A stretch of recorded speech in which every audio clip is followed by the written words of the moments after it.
বাংলাদেশে কেউ হিন্দু হোক আমাদের কোনো আপত্তি আছে? কেউ বৌদ্ধ হলে আমাদের কোনো আপত্তি আছে? কেউ খ্রিস্টান ধর্মাবলম্বী হলে আমাদের কোনো আপত্তি আছে? কেউ যদি নাস্তিকও হয়ে যায় আমাদের কোনো আপত্তি নাই। কিন্তু নাস্তিকতার দোহাই দিয়ে সেই লেভেলকে ব্যবহার করে যখন আপনি আল্লাহ এবং তার রাসূলের শানে কটূক্তি করবেন, আমাদের আপত্তি তখনই আমরা ঘরে চুপ করে বসে থাকবো না ইনশাআল্লাহ। আপনি নাস্তিক হয়ে জাহান্নামে যান, আমাদের কোনো আপত্তি নাই। কিন্তু নাস্তিকতার আদলে আপনি মুসলিমদের সেন্টিমেন্টকে আঘাত করতে পারেন না। আপনি কোন ধর্মের তাবেদার হয়ে ইসলাম ধর্মকে কটূক্তি করতে পারেন না। আপনি ইসলাম ধর্মের এবং তাওহীদি জনতার সেন্টিমেন্টে আঘাত করতে পারেন না। আমরা নবী সাল্লাল্লাহু আলাইহি ওয়াসাল্লামের স্পষ্ট হাদিস শুনিয়েছিলাম, আপনাদের সবার মনে আছে, মান সাব্বা নাবিয়ান ফাকতুলু, মান সাব্বা নাবিয়ান ফাকতুলু, মান সাব্বা নাবিয়ান। এখন আপনারা সবাই জানেন এই দায়িত্ব কার উপর বর্তায়? এই দায়িত্ব বর্তায় আমাদের সরকারের উপরে।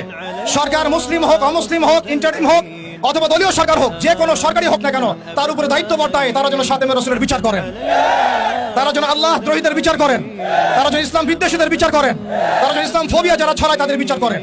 কিন্তু এখন পর্যন্ত আমরা তাদেরকে মামলা নিতে পর্যন্ত দেখি নাই। আমাদের ভাইরা থানায় থানায় ঘুরেছেন, মামলা নেওয়া হয় নাই।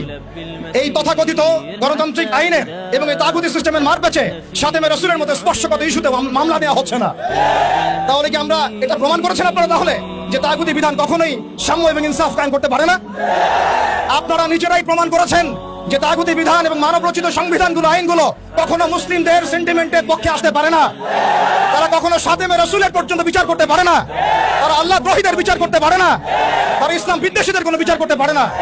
আপনারা পারেন শুধু দুটো কাজ করতে: এক, পশ্চিমাদের তাবেদারি করতে, এবং দুই, ভারতীয়দের তাবেদারি করতে এবং তাদের অভ্যন্তরীণ দালালদের তাবেদারি করতে। অতএব আমরা আবারও সতর্ক করতে চাই, এই সুস্পষ্ট হাদিসের উপরে আপনারা আমল করুন, অন্যথায় তাওহীদি জনতা শরিয়া আইন বাস্তবায়ন করার প্রক্রিয়ার দিকে হাঁটবে ইনশাআল্লাহ। ইয়া খিলাফা ইয়া শাহাদাত, হয় খিলাফত না হয় শাহাদাত, হয় খিলাফত না হয় শাহাদাত।